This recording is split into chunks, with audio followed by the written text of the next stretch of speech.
हरे कृष्णा।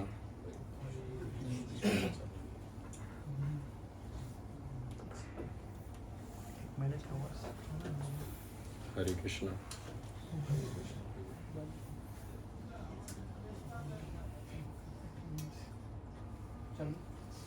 हरे कृष्णा।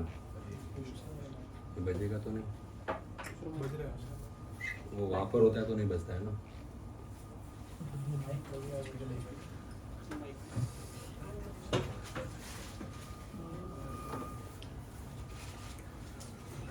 जय ओम विष्णुपाद परमहंस परिव्रजकाचार्य स्तोत्र श्रीमती divine grace AC Bhaktivedanta Swami Srila Prabhupada की जय ओम विष्णुपाद परमहंस परिव्रजकाचार्य स्तोत्र श्रीमती डिवाइन ग्रेस भक्ति सिद्धांत सरस्वती ठाकुर प्रभुपाद की आनंद कोटि वैष्णव वृंद की नामाचार्य श्री हरिदास ठाकुर की प्रेम से कहो श्री कृष्ण चैतन्य प्रभु नित्यानंद श्री अद्वैत गदाधर श्रीवासादि गौर भक्त वृंद की श्री श्री राधा कृष्ण गोपीनाथ श्याम कुंड राधा कुंड गिरि गोवर्धन की वृंदावन धाम की मायापुर नवदीप धाम की पुरुषोत्तम क्षेत्र जगन्नाथपुरी धाम की गंगा देवी की यमुना देवी की भक्ति देवी की तुलसी देवी की वृंदा देवी की बृहद मृदंग की all glories to assemble devotees, all glories to assemble devotees, all glories to assemble devotees, all glories, all glories, all glories to Shri Shri Guru and Gauranga.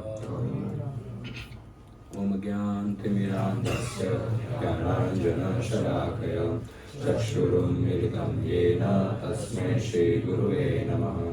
श्रीचैतन्यमनोभीष्टं स्थापितं येन भूतले स्वयं रूप कदा मह्यं ददाति स्वपदान्तिकं। वन्देऽहं श्रीगुरो श्रीयुतपदकमलं श्रीगुरुं वैष्णवं च श्रीरूपं साग्रजातं सहगणरघुनाथं सजीवं साद्वैतं सावधूतं परिजनसहितं श्रीकृष्ण चैतन्यदेवं श्रीराधा कृष्णपादान् सहगण ललिता श्रीशाखाविदं च हे कृष्णा करुणा सिंधु दीनबन्धो जगत्पते गोपेश गोपीकान्त नमोस्तुते तप्त कांचन गौरांगी राधे वृंदावनेश्वरी विश्वभानुसुते देवी प्रणमामि हरिप्रिये। नमो विष्णुपादाय कृष्ण पृष्ठाय भूतले श्रीमते भक्तिवेदांत स्वामी इति नामिने नमस्ते सरस्वती देवे गौरवाणी प्रचारिणे निर्विशेष शून्यवादी पाश्चात्यदेशतारिणे वाञ्छाकल्पतरुभ्यश्च कृपा सिन्धुभ्येव च पतितानां पावनेभ्यो वैष्णवेभ्यो नमो नमः।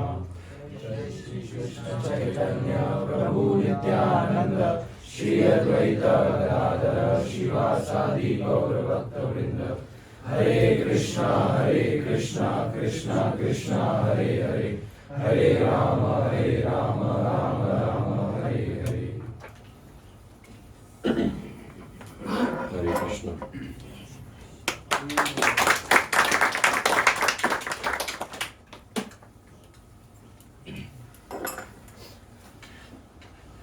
हम कथा कर रहे थे मत्स्य देश के राजा, क्या नाम था?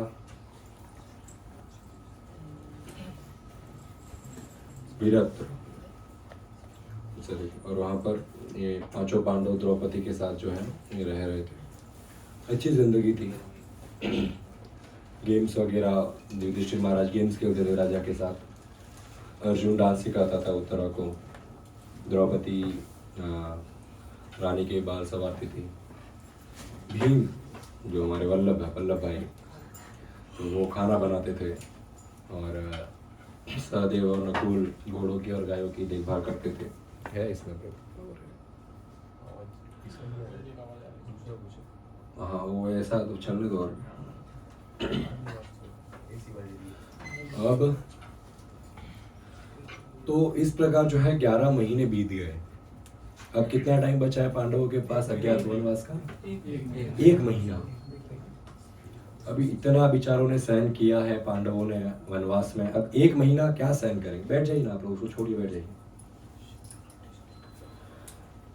अब 1 महीना, ये 1 महीना बाकी के 11 साल के बराबर बीत रहा है इनका।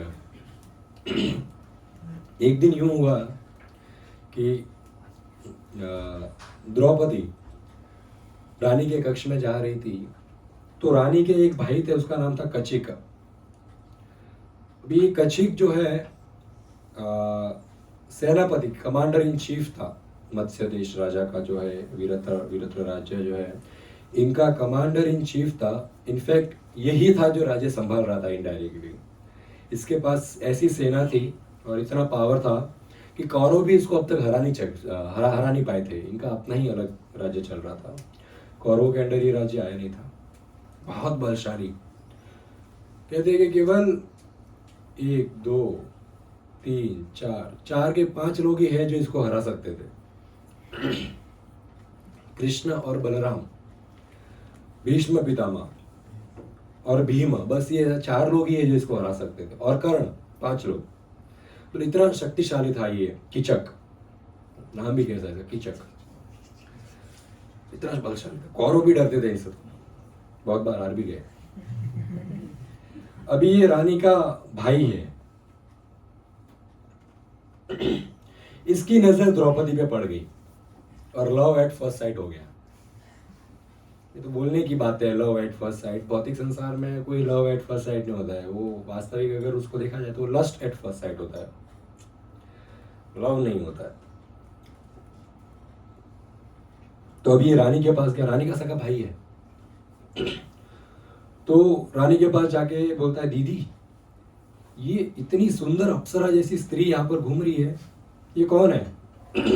मेरी दासी है, बाल संवारती। बोले ये पोजीशन उसके लिए नहीं है, ये तो साक्षात लक्ष्मी के समान है ये, इसको तो मेरी रानी बन के रहना चाहिए। इसको आप छोड़ो, नौकरी से निकालो, मेरे साथ भेजो, इसको रानी बना के रखूंगा, इतनी सुंदर है ये बोला। इतने में द्रौपदी ने वो कक्ष में एंटर किया, रानी के कक्ष में।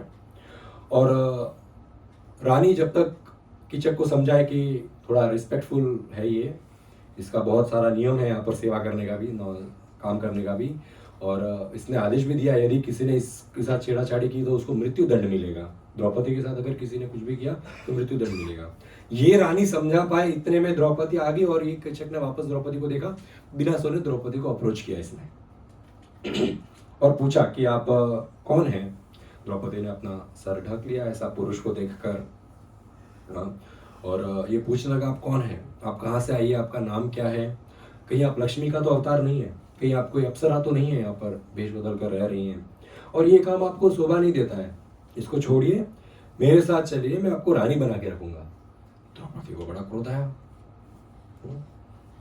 द्रौपदी ने कहा कि मैं सैरेंद्री हूँ, मेरा नाम सैरेंद्री है और बहुत छोटी जाति से मैं आ रही हूँ, और आप बड़े पोजीशन में हैं, आपको शोभा नहीं देता है ऐसे किसी स्त्री को अप्रोच करना। कारण क्या है शोभा नहीं देता है? अगर कुंवारी है तो शादी के लिए अप्रोच किया जा सकता है।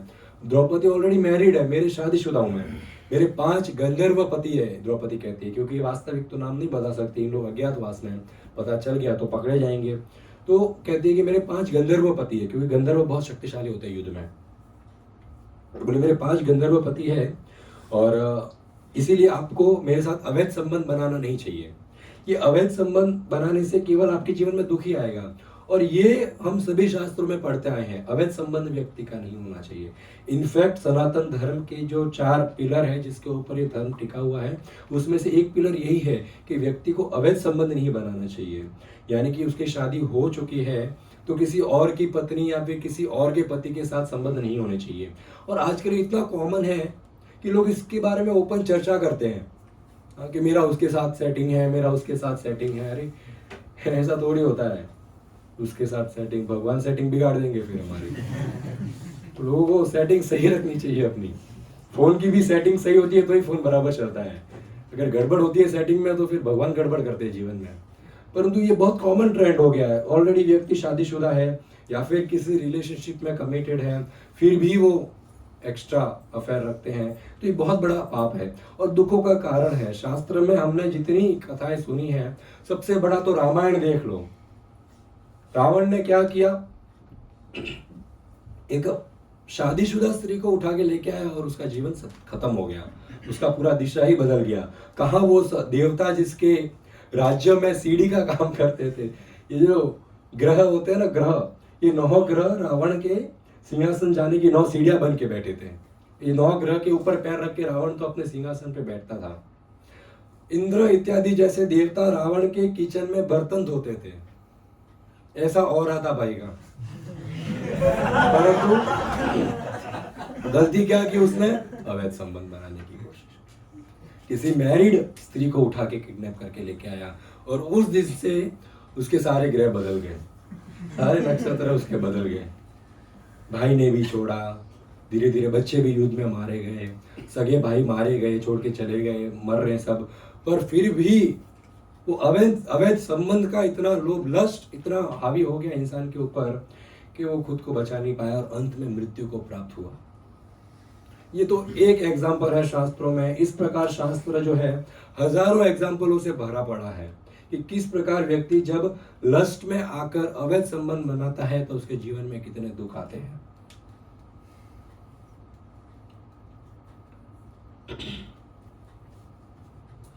किचक बोलता है, अभी किचक काम वासना में पूरा हावी हो गया था, वो इतना ज्ञान दे रही है द्रौपदी, वो उसको कुछ समझ में नहीं आ रहा है।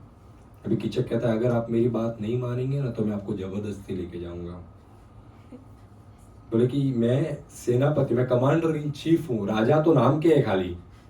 बोले वास्तविक राज तो मैं ही कर रहा हूँ, मेरे जितना शक्तिशाली और धनवान कोई है नहीं यहाँ पर। सच भी बोल रहा था, झूठ नहीं बोल रहा था वो। और आप नौकरानी का काम त्याग किए और मेरे साथ चलिए, आपको रानी बना के रखूंगा, धन दूंगा, आपके 100 सेवा करने के लिए 100 जेंट्स और 100 लेडीज आपके सेवा में रहेंगे, आप खाली जो बोलोगे वो आपकी सेवा वहां पर होगी। पर ये व्यक्ति भूल रहा था कि जो व्यक्ति हृदय से सच्चा होता है, जो धर्म के रास्ते पर चलने वाला होता है, वो धन के प्रबोधन में आके कभी भी अधर्म नहीं करता। जो व्यक्ति धन के लिए अधर्म का रास्ता चूज करता है वो सबसे गिरा हुआ व्यक्ति है, वो इंसानों में सबसे नीच है, जो धर्म को पैसों के लिए बेच देता है यहाँ पर। और आजकल तो ऐसा सब लोग ऐसा ही है, जहां धन मिला। इनफैक्ट कलयुग का तो एक गुण है ऐसा बताया गया है कि स्त्रियां केवल उनसे ही विवाह करेगी जिसके पास धन अधिक होगा, बाकी कोई फर्क नहीं पड़ता है वो कैसा हो, धन होना चाहिए। अगर धन है तो 100 साल का बूढ़ा भी उसके लिए गंधर्व है, और धन अगर नहीं देगा तो गंधर्व का भी विवाह वो एक्सेप्ट नहीं करेंगे लोग। ये रियलिटी है। आज साथ तो बहुत बार हमने देखा है कि बूढ़े लोगों से ज्यादा शादी करते हैं आजकल लोग, पता नहीं क्यों। हाँ, किसी ने कुछ कहा, एक्सपीरियंस है किसी को?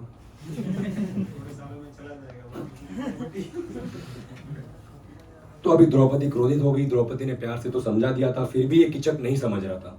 तो अभी द्रौपदी क्रोधित हो गई और द्रौपदी ने कहा कि अब आप लिमिट क्रॉस कर रहे हैं, अपनी मृत्यु को न्योता दे रहे हैं। अभी आप मर सकते हैं कभी भी।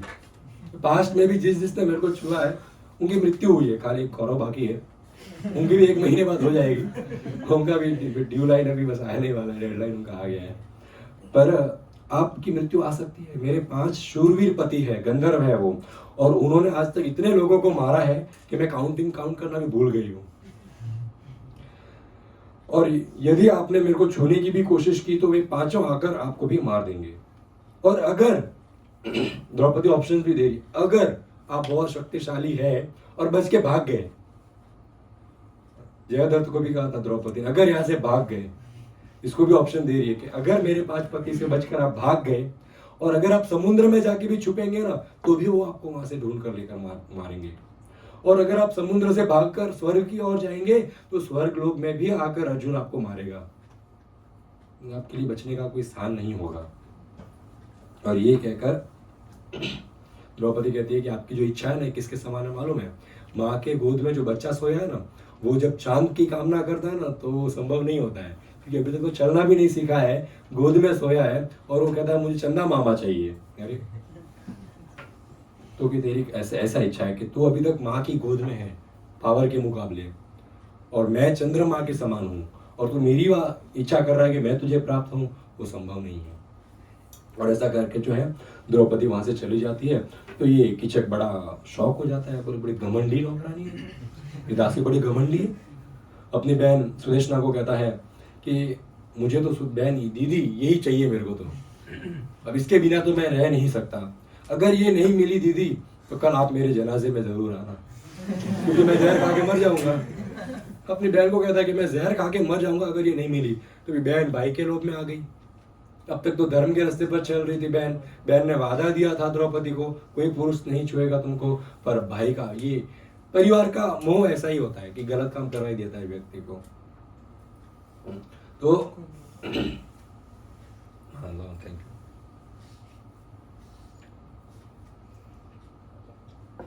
तो सुदेशना कहती है अभी आप जाओ अपने महल में जाओ, मैं कुछ भी करके ना इसको बेला फुसला के कुछ सामान लेके भेजूंगी आपके महल में, तो आप इसको पकड़ लेना और पक्का आपके प्यार में फिसल जाएगी। इतना सुला के गई है ये जो भाई बहन। अब कुछ दिन बीत गए और सुदेशना ने प्लान बनाया।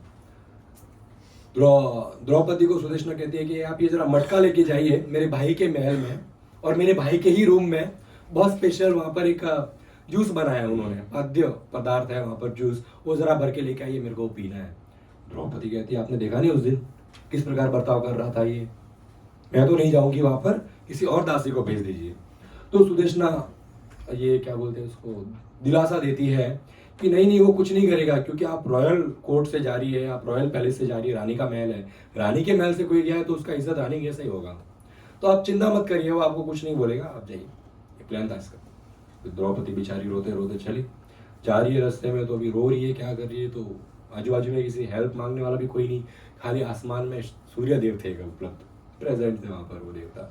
हाथ जोड़ा सूर्य देव को कहा अगर आज तक मेरे 5 पतियों के अलावा मैंने किसी के ऊपर भी नजरें बुरी दृष्टि से न देखा हो, अगर मैं पूरी तरह से मेरे पतियों के प्रति फेथफुल हूँ, मैं पतिव्रता हूँ, तो मेरी रक्षा करना। और जैसे ये प्रार्थना की, सूर्य देव ने एक राक्षस भेजा रक्षा के लिए, इनविजिबल था वो, ना द्रौपदी को दिखता था ना किसी को दिखता था, और वो गदा लेके पीछे पीछे चल रहा था द्रौपदी को, किसी ने कुछ किया तो मारेगा, इनविजिबल बॉडीगार्ड उसके लिए भेजा है ना। ये भी देखो कैसे जो धर्म के रास्ते पर व्यक्ति चलता है, जो भक्ति के रास्ते पर व्यक्ति चलता है, जो कभी गलत कार्य व्यक्ति नहीं करता है, मन में भी विचारों में भी देवता गण उसकी सहायता के लिए उपलब्ध रहते हैं। यहाँ पर लोग बोलते हैं अरे हम माला करेंगे तो हमारी कुल देवी नाराज हो जाएगी, अरे वो अब तक तो नाराजी थी, अब माला करोगे तो वो नाराजी उनकी खत्म होगी कि फाइनली कि मेरे कुल का बंदा कुछ अच्छा कार्य करने गया है। अब तक क्या करता था, कुछ नहीं, मंदिर में आके तो नारियल चढ़ा दिया, बाहर जाके तो बीड़ी पी रहा है, मेरे नाम के प्रोग्राम कर रहा है बड़े बड़े, और वहां पर अमल चल रहे हैं, वहां पर सिगरेटें चल रही हैं, वहां पर गलत कार्य चल रहे हैं, तो क्या ये करने से कुल देवी खुश होगी? केवल यज्ञ करने से, बोले साल में एक बार वर्षीय चलो जाते हैं यज्ञ, और वहां पर फिर बैठक बनी है, पंचों की बैठक है, एला है, और वहां पर क्या इधर उधर की फालतू बातें और नशा पानी, इससे कुल देवी खुश होती है? कुल देवी खुश होती है व्यक्ति जब धर्म के रास्ते पर चलता है। सिर्फ कुल देवी नहीं, सारे देवतागण खुश होते हैं जब वो धर्म के रास्ते पर बंदा चलता है। तो द्रौपदी धर्म के रास्ते पर चलने वाली स्त्री थी, सूर्य देव ने उनकी प्रार्थना तुरंत सुन ली, द्रौपदी पहुंच गई। अब किचक तो वेट ही कर रहा था द्रौपदी के आने का, अरे आइए आइए आइए, क्या चाहिए आपको? द्रौपदी ने अपना सर ढका और मटका रखा कि रानी ने जूस मंगाया, इसमें जूस दे दो, मैं लेके जाती हूँ। तो किचक कहता है अरे आप क्यों जा रही, आप बैठिए थोड़ा, और कोई लेके चले जाएगा जूस, आप बैठिए, देखो कितना रूम सुंदर सजाया है मैंने, देखो कितने अच्छे आपके लिए वस्त्र रखे, आप ये पहनिए, सोना चांदी पहनिए।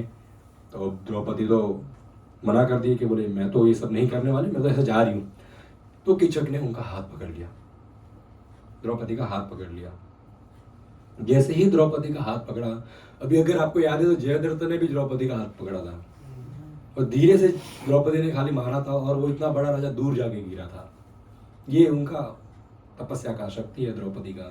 एक हल्का सा झटका दिया, ये कीचक जिनको 5 लोगों के अलावा कोई मार नहीं सकता, एक स्त्री के धक्के से नीचे जाके गिर गया और इतने में द्रौपदी वहां से भागी, पीछे कीचक भी भाग रहा है।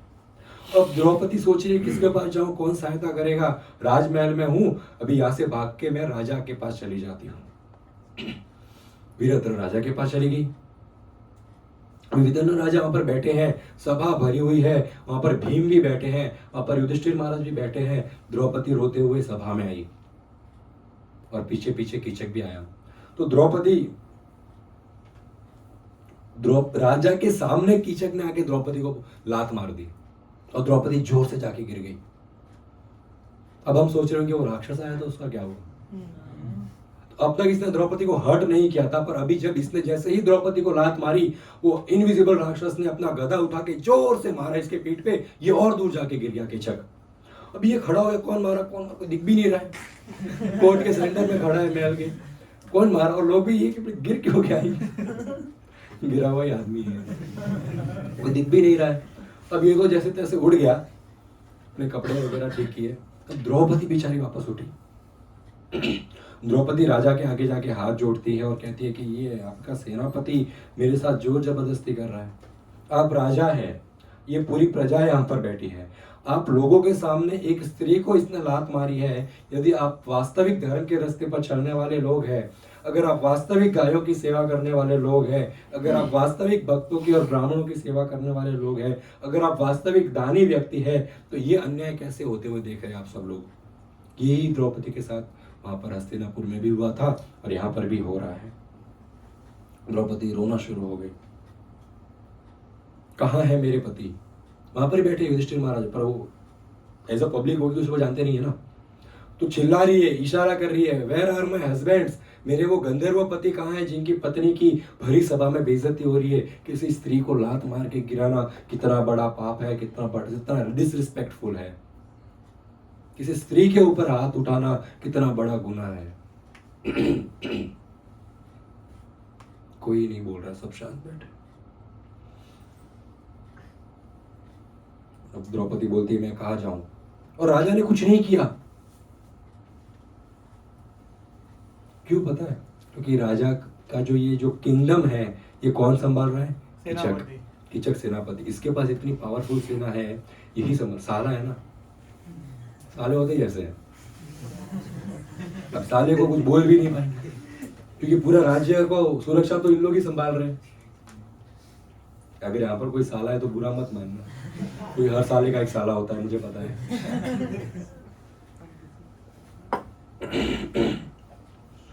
तो राजा ने कुछ कहा भी नहीं, क्योंकि अगर इसको कुछ कह दिया तो ये अपनी सेना के साथ निकल जाएगा यहाँ से और कल को कोई भी राजा आके मेरे को तो मार देगा।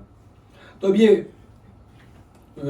राजा ने अभी क्या कहे, तो द्रौपदी को कहता है देखो द्रौपदी, मुझे पता नहीं आप दोनों के बीच क्या हुआ, तो मैं कैसे जज करूं किसी को।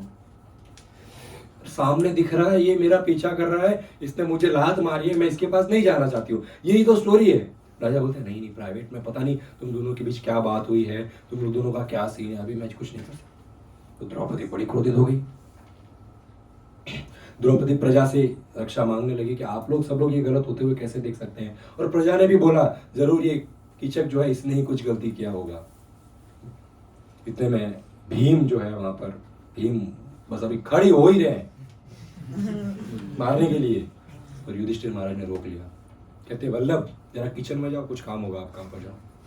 तो बड़े भैया ने बोला है तो बात तो मान, गुस्सा भी आ रहा है, पहले भी ऐसे ही किया था, इस बार भी ऐसे ही किया युधिष्ठिर महाराज ने। भीम वहां से चले गए, क्रोधित होते हुए चले गए। युधिष्ठिर महाराज गए द्रौपदी के पास, कहा कि आप ये सब हो गया, अब इसको भूल जाइए, आप जाइए, हम इसका देखभाल कर लेंगे, आप रानी के पास जाइए, अपना कार्य करिए। वो ना हो युधिष्ठिर महाराज कहते हैं आपके जो गंधर्व पति है वो सही समय का इंतजार कर रहे हैं, सही समय आने पर हर व्यक्ति का हिसाब होगा, अभी आप जाइए। द्रौपदी को थोड़ी सांत्वना मिली, ऐसा कोई कन्विंस नहीं थी, पर फिर रोती रोती वहां से चली गई। अब वो लात मारा है, द्रौपदी को खींचा है, उसके बाल बिखरे हुए हैं, आंसू हैं, कपड़े इधर उधर हो गए हैं। द्रौपदी रानी के पास पहुंची तो सुदेशना रानी बोलती आप रो क्यों रही हो, जैसे कुछ पता ही नहीं है। अरे क्या हो गया, आप रो क्यों रही है, आपके वस्त्रों को क्या हो गया, किसी ने आपके साथ कुछ गलत किया क्या? तो द्रौपदी बताती है कि कीचक ने ऐसा ऐसा किया है। तो सुदेशना बोलती है कि उसका हिम्मत कैसे हुआ ऐसा करने का, मैं उसको तुरंत मार दूंगी। तो द्रौपदी बोलती है कि नहीं, उसके साथ बुरा बहुत जल्द हो जाएगा, थोड़ा टाइम रुकिए, आप कुछ मत करिए, क्योंकि बहन है, बहन क्या पनिशमेंट देगी भाई को, राखी नहीं बंधवाऊंगी एक साथ। उसके ऊपर बेचारी क्या करेगी भाई के साथ, नहीं आऊंगी, कोई त्योहार पे नहीं आऊंगी घर पे। तो बोले आपका पनिशमेंट काम नहीं आएगा, आप थोड़ा रुकिए, उसको सही समय पर सब मिलेगा। द्रौपदी अपने रूम में जाकर स्नान करती है और जिस वस्त्र को कीचक ने छुआ था वो वस्त्र भी फेंक देती है। गंदे लोगों का छुआ हुआ कपड़ा भी नहीं पहनने का, और अच्छे से स्नान कर बाहर आती है। अब इस प्रकार शाम हो जाती है, रात होती है, अब द्रौपदी सो नहीं पा रही है, इतना बड़ा अपमान हुआ है। मतलब ऐसा नहीं ना पहली बार हुआ है चलो ठीक है, कि बारंबार द्रौपदी के साथ अपमान हो रहा है। और ऐसा भी नहीं है कि पांडवों ने कभी सहायता नहीं की द्रौपदी की। पूरे जो 12 साल वनवास में जिस जिसने द्रौपदी को छेड़ने की कोशिश की है, सब अब छिड़े हुए पड़े हैं, पता नहीं कहाँ कहाँ है, किसी का कुछ तो नरक चले गए हैं और कुछ टूटे फूटे पड़े हैं। तो सहायता हमेशा पांडवों ने, इस बार नहीं की, क्योंकि ये सिर्फ आखिरी समय बचा है, 1 महीना। अगर अब भी पहचान में आ गए तो 13 साल वापस द्रौपदी को ही वनवास में बिताने पड़ेंगे, और इससे कहीं अधिक गुना दुख वापस दिखना पड़ेगा द्रौपदी को। ये युधिष्ठिर महाराज बिगर पिक्चर देखते हैं। भीम क्रोधित हो गए तुरंत सिचुएशन देखकर, और युधिष्ठिर महाराज देख रहे हैं कि हमें करना क्या है। अब द्रौपदी सो नहीं पा रही है, बदले की आग में द्रौपदी जल रही है। एक तो 13 साल का वो बदला कौरवों से, और अभी कीचक भी। अब द्रौपदी बोलती है मेरा बदला कोई एक ही ले सकता है, वो है भीम। बाकी चारों के पास तो मैं नहीं जाऊंगी। रोती हुई रात को चुपके चुपके जो है द्रौपदी जाती है भीम के कमरे में और रोना शुरू कर देती है। द्रौपदी बोलती है एक दिन भी जिंदा नहीं देख सकते अपने कीचक को, बस तुरंत मरना ही चाहिए वो। भीम को जाके उठाती है प्यार से, भीम अब कैसे ऐसा आराम से सो रहे हो, मेरे साथ इतना बुरा हुआ है, आपको नींद कैसे आ रही है? तो भीम भी उठता है, तो क्रोधित ही होता है वो, ऑलरेडी क्रोधित होते होते ही सोता है। बोले कि क्या करूं, बोले मैं युधिष्ठिर महाराज ने मेरे को रोक लिया इसलिए मैं बंधा हुआ हूं। द्रौपदी बोलती है जिनके पति युधिष्ठिर महाराज है ना, वो शांति से सो भी नहीं सकते। गुस्सा है द्रौपदी, बहुत गुस्सा है। बोलती है जिनके पति युधिष्ठिर महाराज है वो चैन से कैसे जी सकते हैं, उनका जीवन केवल कठिनाइयों से और बेइज्जती से ही भरा होगा। सोचो इतनी बेइज्जत होने के बाद भी मैं आज तक जीवन जिंदा हूं। कीचक मुझसे शादी करना चाहता है और मेरे सभी दुखों का कारण केवल मेरे जुआरी पति युधिष्ठिर महाराज है, ऐसा बोलती है वो भीम को। उनको जुआ खेलने की आदत है, सब कुछ हार गए और अब लोगों का दास बन के जीवन गुजार रहे। क्या कर रहे? जुआ खेल रहे राजा के साथ दिन और रात। वो भूल गए जो अभी वापस ये कर रहे हैं। बोले जिस युधिष्ठिर महाराज की पूजा ब्राह्मण ऋषिगण करते हैं वो आज छुपे छुपे फेर रहे हैं लोगों से। बोले कैसे दशा होगी, जुआ ने क्या हालत कर दी। देखो एक तो पराई स्त्री का हमने कहा, 4 धर्म, 4 सनातन के 4 पिलर में से एक तो अवैध संबंध, दूसरा है ये जुआ। ये व्यक्ति जुआ खेलता है तो अपना घर परिवार सब खो देता है। ये तो ठीक है युधिष्ठिर महाराज के ऊपर कृष्ण की कृपा थी, स्वयं धर्मराज है और ये तो होना ही था कौरवों को मारने के लिए, पर जरूरी नहीं है सब इतने महान हो गए जुआ खेलने के बाद धर्म के रास्ते पर चले।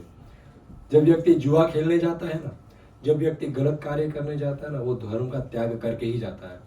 ये कभी नहीं सोचना कि मैंने तुलसी माला पहनी है तो मैं धर्म के रास्ते पे हूँ, भले बीड़ी सिगरेट पीऊँ, या फिर मैं तो मंदिर जाता हूँ, या तो मैं कुल देवी को दीवा करता हूँ, या फिर ये देवता का दीवा करता हूँ और बीड़ी भी साथ में पी सकता हूँ। नहीं, ये 2 चीजें साथ में कभी नहीं चल सकती। ये मैग्नेट के वो दोनों हिस्से हैं जो हमेशा ऑपोजिट ही रहेंगे, एक कभी नहीं हो सकते। धर्म का रास्ता और नशे का रास्ता, गलत कार्य का रास्ता कभी एक नहीं हो सकता। ये तो भारतीय लोग हमारे और ऐसे ही जनरल पब्लिक है जो खुद को ही बेवकूफ बना रही है। चलेगा कोई बात, एक दो का पी लिया, मंदिर भी तो जा रहा हूँ ना, नारियल भी तो चढ़ा रहा हूँ ना, हर ट्यूसडे में इस्कॉन मंदिर जाके कथा भी तो सुनता हूँ ना, और सिद्धि विनायक भी तो जाता हूँ, मंडे को शिव जी के पास भी तो जाता हूँ, शनिवार को हनुमान जी के पास भी तो जाता हूँ। ये खुद को दिलासा दे रहे हैं कि मैं जो कर रहा हूँ वो all is well, all is nothing is well भाई, नथिंग इज वेल। गलत रास्ते पर चल रहे हैं, कितने भी मंदिर चले जाओ, नथिंग इज वेल, एंड में सब बिगड़ने वाला है। अभी हम खुद को झूठा दिलासा देकर जिंदगी काट रहे हैं। मृत्यु पे व्यक्ति को पछतावा नहीं होना चाहिए। अजामिल जब मृत्यु की शैया पे था और जब यमदूत लेने आए तब उसको पछतावा हुआ, अरे मैंने तो मेरा पूरा जीवन ही वेस्ट कर दिया। तो इतना लंबा समय तक वेट क्यों करना है मरने तक कि अरे मैंने जीवन बर्बाद कर दिया। जब जीवन है तब ये बात सोचने की है ना कि अरे मैं अब भी जीवन बर्बाद नहीं करूंगा, मैं भगवान का नाम जप करूंगा। कितनी माला, 2 माला, 4 माला, कोई नियम नहीं है कि आपको 16 माला करेंगे तभी भक्त बनेंगे। 2 माला करो, जीवन भर 2 माला करो, अंत में Krishna will come to take you. 4 माला करो, कोई चिंता की बात नहीं है। ऐसा नहीं है 16 माला वाला भगवत धाम चले जाएगा, 4 माला वाला चौथे माले पे अटका रहेगा जिंदगी से। 16 माला करने वाला अगर ध्यान से भगवान को नहीं पुकार रहा है वो यहीं रह जाएगा। 4 माला करने वाला जो दिल से भगवान को पुकार रहा है वो भगवत धाम चले जाएगा। तो संख्या पूर्वक एक नियम है, वो नियम जिंदगी पर फॉलो। कृष्ण को रिजल्ट नहीं चाहिए ये 16 माला करके तुमने एक रिजल्ट पाया अंत में। कृष्ण को कंसिस्टेंसी चाहिए कि जीवन भर इसने 2 माला, 4 माला, 8 माला, 16 माला जीवन भर किया है। कृष्ण क्वालिटी देखते हैं, अपना एंडेवर देखते हैं, इसने जिंदगी भर मेरे को समर्पित रहकर धर्म के रास्ते पर चलकर अधर्म का रास्ता त्याग कर ये जीवन भर मेरे साथ रहा है। कृष्ण वो देखते हैं। कितने बड़े साधु बन गए, बैरागी बन गए, डजंट मैटर।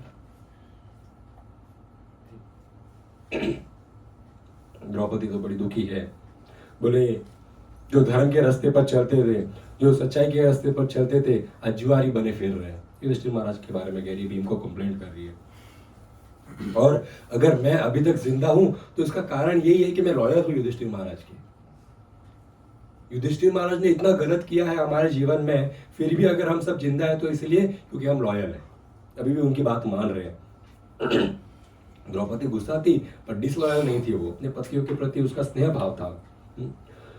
अब बहुत दुखी हो गई, भीम को कहती है देखो आपको कैसे खाना बनाना पड़ रहा है, आपका काम सिर्फ खाने का था, अभी बनाना भी पड़ रहा है। और ये बोल रहे कि देखो अर्जुन को कैसे सब स्त्रियों के साथ रहना पड़ रहा है, ना पुरुष है ना स्त्री है, उनको वैसे रहना पड़ रहा है। भीम युधिष्ठिर महाराज को जुआरी बन के रहना पड़ रहा है। सहदेव नकुल इतने सुकोमल राजकुमार है दोनों, कुंती के इतने प्यारे हैं, देखो गाय चरा रहे हैं, घोड़ों का देखभाल कर रहे हैं। बोले कैसा जीवन हो गया है हमारा। वो ना हो मैंने ही पिछले जन्म में ऐसा पाप किया हो, आप सब भुगत रहे हो अभी। तो द्रौपदी फिर रोते रोते कहती है भीम को मेरे हाथ देखो, द्रुपद राजा की पुत्री, पूरे विश्व के सम्राट की रानी राजकुमारी युधिष्ठिर महाराज की रानी हूं मैं, पूरे सम्राट की रानी हूं मैं, पूरे राज्य पूरे पृथ्वी की रानी हूं मैं, और मेरे हाथ देखो इस प्रकार कैसे हैं। और ऐसे आगे हाथ करती है, जले हुए हैं, कट आए हुए हैं और इतनी पीड़ाओं से वो गुजरी है। ये देखकर भीम बिलक बिलक के रोने लग जाते हैं कि द्रौपदी को कितना दुख सहन करना पड़ रहा है। भीम कहते हैं कि मैं वहीं उसको किचक को वहां पर ऐसे क्या बोलते कीचड़ निकाल देता उसका, तो युधिष्ठिर महाराज ने मेरे को रोक लिया। युधिष्ठिर महाराज के आज्ञा के खिलाफ भी मैं नहीं जा सकता। और भीम समझाता है देखो द्रौपदी 1 महीना बाकी है भिखारी, जैसे तैसे हम 1 महीना गुजार लेते हैं, फिर तो आप वापस रानी बन जाओगी, फिर कोई दुख नहीं होगा जीवन में। द्रौपदी रोती हुई कहती है कि 1 महीना में जिंदा बचूंगी ही नहीं। आपको क्या लगता है ये कचिक मेरे को बस ऐसे किचक मेरे को ऐसे ही छोड़ देगा? मेरे को आज छोड़ दिया है, ये हर रोज मेरा पीछा करेगा। कब मैं अकेली होंगी और इसने मेरे साथ गलत कर दिया, मैं तुरंत जहर खा के मर जाऊंगी। एक महीना मैं नहीं निकाल सकते। राजा जब उसको नहीं रोक सकते तो कोई मुझे क्या बचाएगा। अब भीम ये तुम्हारा ड्यूटी है कि उसको तुरंत जाके मारो, डिले मत करो, 1 दिन भी उसको जिंदा नहीं रहने देना, वरना कल सुबह उठते ही मैं जहर पी लूंगी। बड़ा अच्छा धमकी देते सभी यार पी लूंगा, यार पी लूंगी, कर भी नहीं सकता।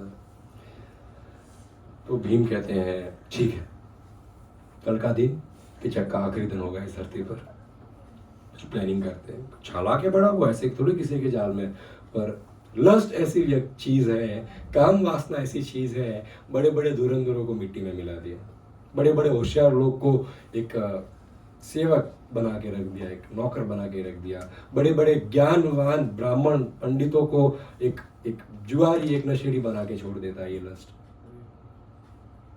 तो क्या प्लान है?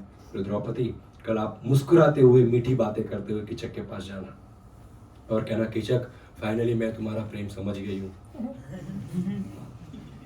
अब हमें एक होने से कोई नहीं रोक सकता।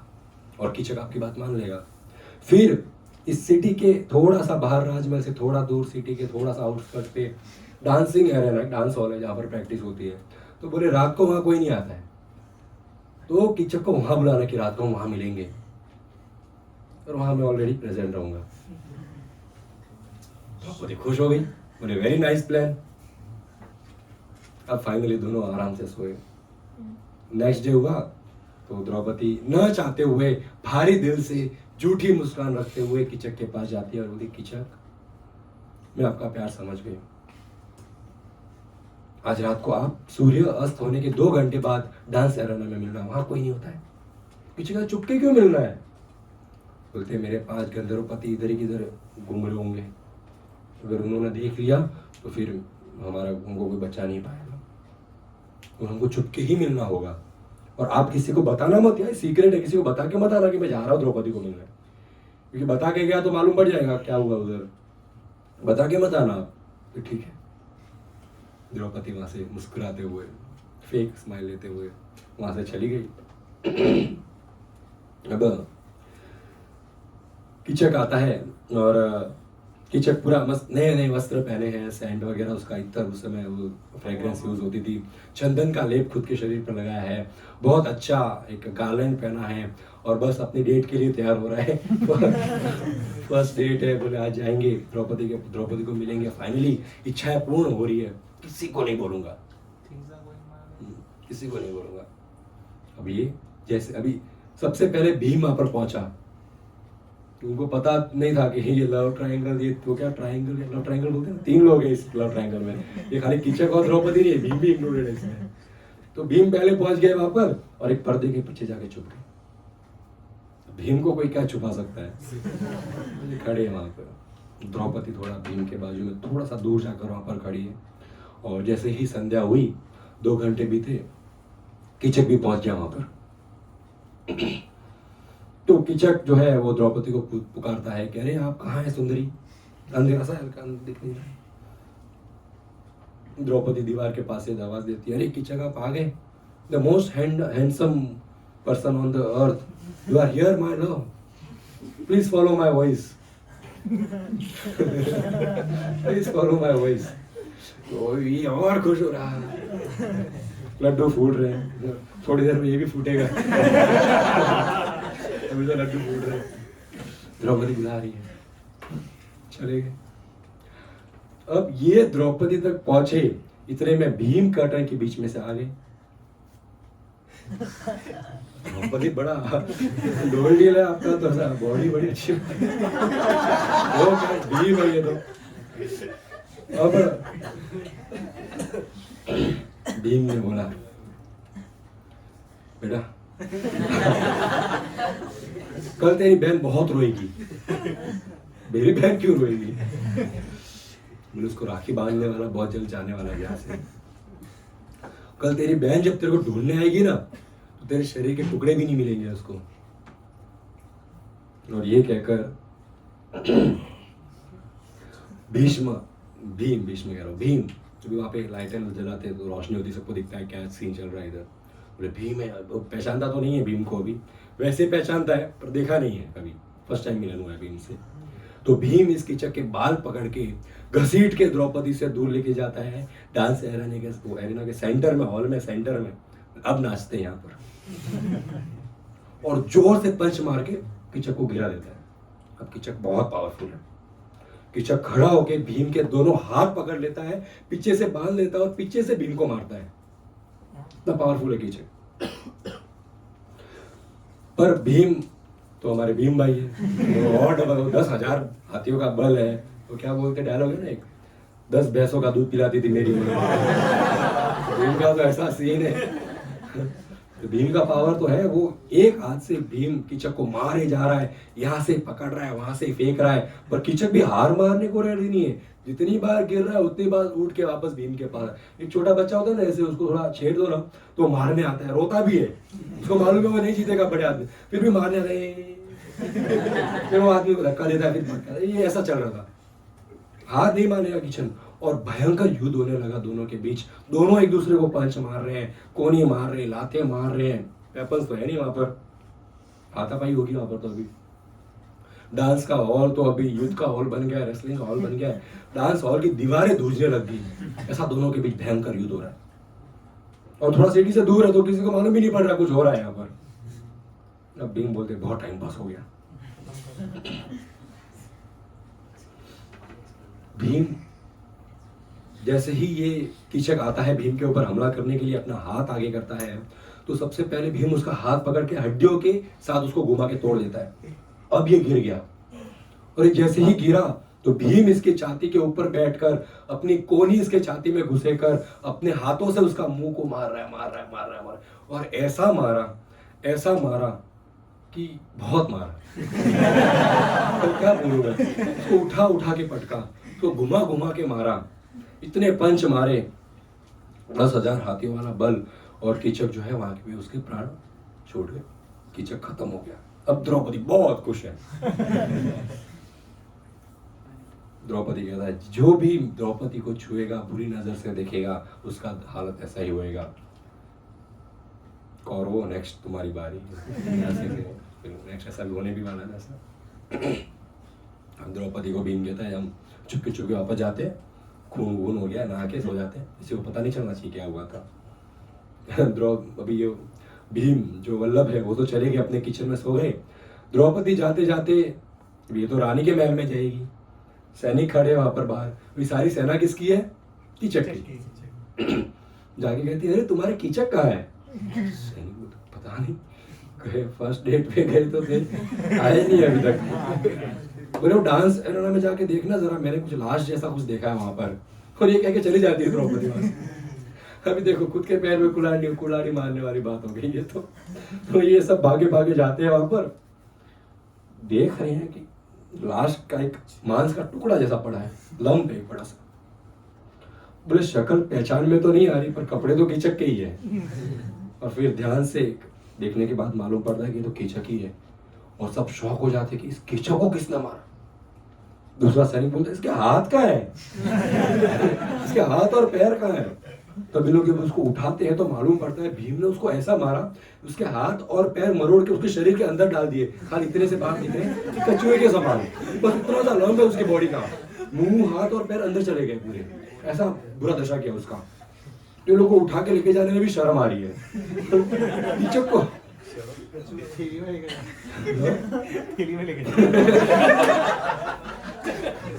अनफॉर्चुनेटली उस समय प्लास्टिक इन्वेंट नहीं हुआ था।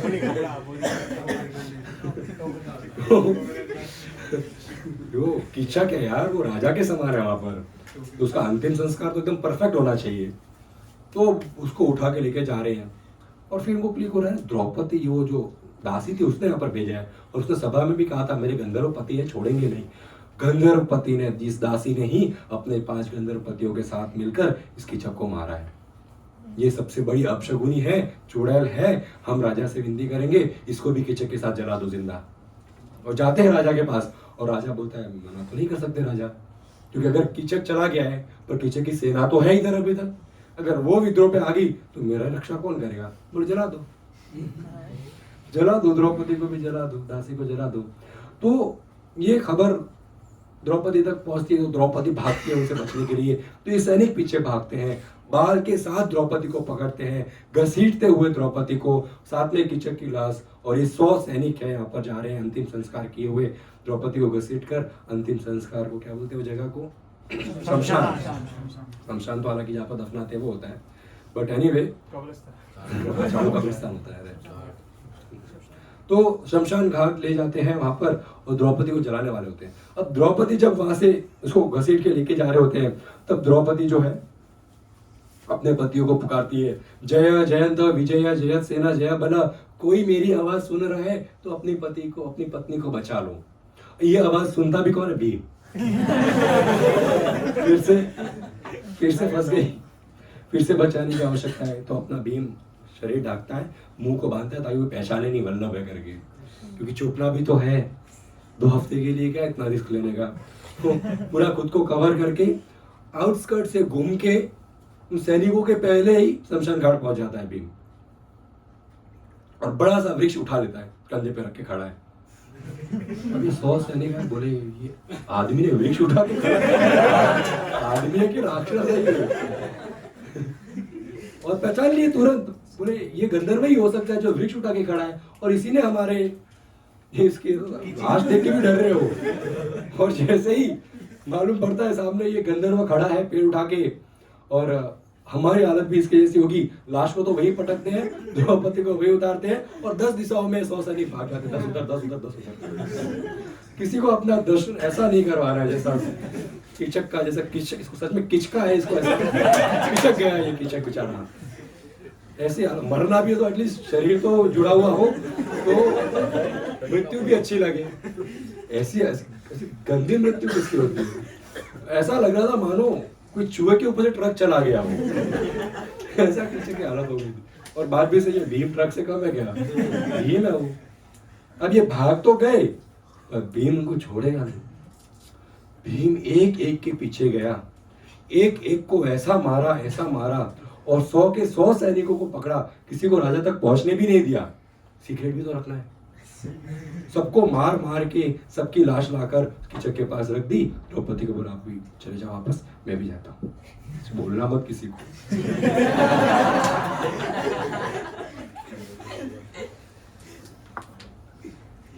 ठीक है, इस बार नहीं बोलूंगी। अब द्रौपदी जा रही है रानी के महल की तरफ, और भीम अपना घूम के वापस किचन में चले गए। अब ये इतना शोर शराबा हो रहा था, 100 लोगों को मारा जा रहा है तो चिल्ला रहे भी होंगे, वो थोड़े से राजी खुशी मर रहे होंगे, बचाओ बचाओ बचाओ। अभी क्या बचा है, खत्म हो गए। ऐसा लग रहा था 100 कछुए पड़े उधर, 100 कछुए पड़े, हाथ पैर दिख नहीं रहे। अब जब लोगों ने देखा ये दृश्य, हाँ लीडर भी है उधर, तो जब लोगों ने देखा कि ये कीचक जैसे मरा था वैसे के वैसे सारे मारे गए हैं, वो गंधर्व यहाँ पर भी आ गया। अभी गंधर्व क्या को भूत बना दिया, बोले अभी किसको भी किधर भी मार सकता है, हमारा राज्य बुरे साय के अंदर फंस गया है अभी। अब द्रौपदी जहां से गुजर रही है, सब लोग द्रौपदी को देख के ही भाग रहे, बचाओ बचाओ, द्रौपदी आ गई। मतलब द्रौपदी के पास भी अगर कोई गया तो गंधर्व आके मार देगा, ऐसा सबका थॉट प्रोसेस हो गया था। द्रौपदी, सब लोग डरने लग गए, बच्चे रो रहे हैं द्रौपदी को देखकर। जो लोग अचानक द्रौपदी के सामने आता है वो अपनी आंख कान और सब सर पकड़ के कोने में बैठ जाता है, देखना ही नहीं द्रौपदी की तरफ। ऐसा दृश्य हो गया। अब जब ये खबर जो है, और ये लोगों ने जाकर राजा को भी बता दिया, वो गंधर्व ने कीचक को तो मारा था, उसने सब सैनिकों को भी मार दिया है, अब सब राज्य को वो खत्म कर देगा। और ऐसा पता है, ये ऐसी अफवाह जल्दी फैलती है, ऐसे लोगों के बीच में आलतू फालतू अफवाह जल्दी फैलती है। अब राजा रानी को बुलाते हैं, रानी को कहते हैं कि देखो बहुत हो गया, ये दासी को आशीर्वाद देके विदा करो यहाँ से, जितना ये यहाँ पर रहेगी सब मरते जाएंगे। रानी बोलती है आप बोलिए ये उसको, बोले मेरा हालत कीचक जैसा नहीं होना चाहिए। मैंने अगर द्रौपदी को बोला, उनको तो नहीं पता द्रौपदी है दासी है, मैंने अगर उस दासी को जाने के लिए बोला और वो गुस्सा हो गई तो मैं तो गया काम से, 102 नंबर तो मेरा लगेगा उधर। बोले आप भी बोलो, आप स्त्री हो तो स्त्री को तो शायद गंधर्व नहीं मारेगा, आप जाके बोलिए। बेचारी रानी जाती है और द्रौपदी को बोलती है कि देखो आप दासी की पोस्ट से फ्री है, आप प्लीज चले जाइए अभी यहाँ से। सबकी फटी पड़ी है, सब डरे हुए हैं, आप प्लीज जाइए, आप कौन है कहाँ से आई है, जब चले जाइए यहाँ से। तो द्रौपदी बोलती है अभी इस बात को लगभग 1 महीने में 2 हफ्ते बीत चुके, सब सीन हुआ तब तक, अभी 2 हफ्ते बाकी है, खाली 1 महीने के 2 हफ्ते गए, 2 हफ्ते बाकी है। ज्ञातवास समाप्त होने में। द्रौपदी बोलती भी 2 हफ्ते के लिए कहाँ हम लोग घूमते फिरेंगे, तो रानी को बोल दिया 2 हफ्ते तो रहने दो, फिर चले जाऊंगी। अब ये मना भी नहीं कर सकती, तो मना किया तो भी मारेंगे। रखा और कुछ गड़बड़ हुई तो भी मारेंगे। तो बोला ठीक है, आप दासी का काम मत करिए, आप अपना महल लीजिए और 2 हफ्ता आराम से रहिए, जो चाहिए मत बोलना, आप अपना आराम से रहो, हमको डिस्टर्ब मत करना, ना हम आपको डिस्टर्ब करेंगे, आप आराम से रहिए। और प्लीज आपके गंधर्वपति को बोलना कोई नहीं देखेगा आपकी तरफ। उनको क्या पता, वो गंधर्वपति हर जगह फैले हुए हैं, पूरे पूरे मत्स्य राज्य में फैले हुए हैं, कोई गायों के साथ है, कोई घोड़ों के साथ है, कोई राजा के सर पे बैठे हैं यूजुअली। तो क्या हो जाए पता ही नहीं चले। आप रहिए, ये कहकर रानी तो अपने महल में चली जाती है।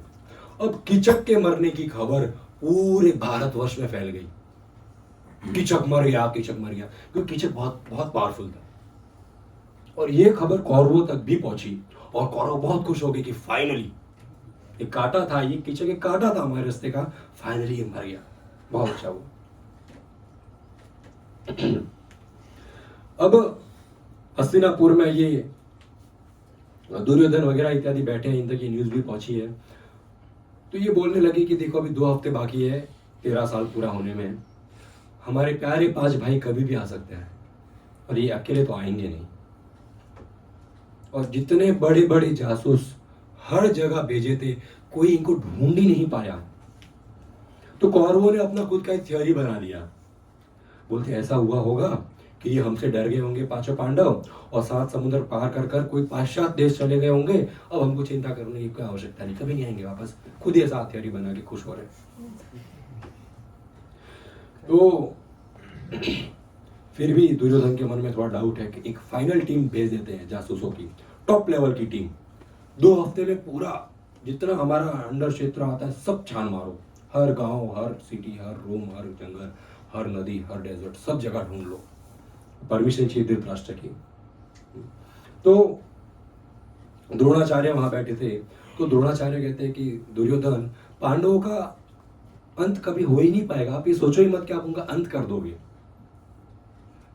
ये बहुत बलशाली है, बहुत ज्ञानवान है, तपस्या हुई है, पवित्र है, महान है, धार्मिक है, आप पांडवों को नहीं हरा सकते दुर्योधन, ये विचार अपने मन से छोड़ दो और अपना समय बर्बाद मत करो, अपना रिसोर्स वेस्ट मत करो। 2 हफ्ते रुक जाओ, उनको आने दो, उनका आधा राज्य दे दो, उनको सब शांति, अभी भी है, कौरवों के पास टाइम है, अपनी गलती सुधारे, आधा राज्य वापस दे दे उनको और शांति से रहे। और युधिष्ठिर महाराज कितने दयालु है, ये तो हम सब जानते हैं अभी तक। भीम भी, भीष्म पितामह बोलते हैं द्रोणाचार्य की बात से मैं सहमत हूं और उन्होंने बहुत तकलीफ देखी है सब पांडवों ने, और मेरे लिए सबसे ज्यादा तकलीफ थी इतना समय तक पांडवों से दूर रहना। अभी आप जो है उनको उनका आधा राज्य वापस दे दो। पर धृतराष्ट्र कुछ नहीं बोले कि हाँ हाँ राज्य दे दो, और पिता कुछ नहीं बोले, तो बेटों में भी जोश बड़ा, बोलते हैं कि हमको चिंता तो बहुत हो रही है बट राज्य तो नहीं देंगे। तो तब कृपाचार्य कहते हैं देखो कौरवों, अगर तुम राज्य नहीं दोगे वापस, हमको पता है तुम नहीं देने वाले हो, तो हमें युद्ध की तैयारी शुरू कर देनी चाहिए। हर जगह संदेश भिजवा दो, जितने राज्य हमारे अंडर है सब जगह संदेश भिजवाओ और बहुत बड़ी सेना तैयार करो। फिर भी हम मरेंगे पर सेना तो तैयार करो, क्योंकि हमारा तो अंत होने ही वाला है। पांडव जब आएंगे वो हमला करेंगे हमारे ऊपर और हम नहीं जीत पाएंगे पांडवों से, हमारा मृत्यु तय है, पर सेना तो जमा करो। अब इतना भयानक बात सुन के दुर्योधन भी डर गए, पर किंगडम नहीं दूंगा। दुर्योधन बोलता है कि आप कोई चिंता मत करो, 2 हफ्ते है ना, अभी भी ढूंढ लूंगा। ये एंड में प्रिपरेशन करने जैसा, अभी तो ढूंढ लूंगा मैं, और वापस 13 साल वनवास चले जाएंगे, तब तक शांति। ये दुर्योधन का प्लान है। तो वहां पर सुशर्मा नाम के राजा थे, त्रिगर्तस राज्य के। वो कहते हैं कि हमें ना तुरंत अभी सबसे पहले वीरता राजा के ऊपर हमला करना चाहिए। तब दुर्योधन की जो है खोपड़ी चमकती है, अरे हम कब से बोल रहे हैं कीचक मारिया, पर मारा किसने? कृष्ण बलराम ने तो मारा नहीं, वो तो द्वारका में बैठे हैं। भीष्म पितामह कर्ण तो यहाँ पर है, बचा भीम। तो मतलब कीचक को भीम ने ही मारा है और भीम मत्स्य राज्य में ही है, अब भी हम जाके हमला करते हैं। और इस प्रकार बड़ी सेना वहां पर बुलाई गई और सभी जो लोग हैं अगले दिन रवाना हुए मत्स्य राज्य पर हमला करने के लिए, क्योंकि कीचक और उसकी सेना तो मर गई है, कोई रोकने वाला है नहीं। पांडवों को भी पकड़ लेंगे और राजा को भी बंदी लगा बनाकर उनका धन भी सारा ले लेंगे। ऐसा प्लानिंग करके अगले दिन लोग निकल गए। अभी इनके साथ अगले दिन क्या होता है हम अगले हफ्ते देखेंगे। Thank you so much. Srila Prabhupada की जय।